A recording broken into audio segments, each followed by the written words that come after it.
সবে মেরাজ এলো রহমত নিয়ে, পাপ মোচনের সময় নিয়ে।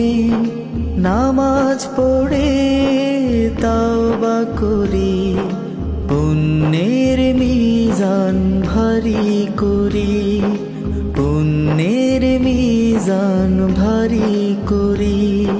সবে মেরাজ এলো রহমত নিয়ে, সবে মেরাজ এলো বরকত নিয়ে।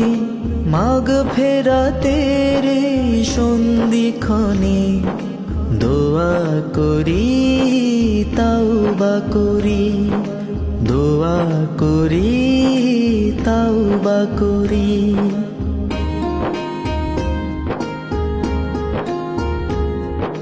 সবে মেরাজ এলো রহমত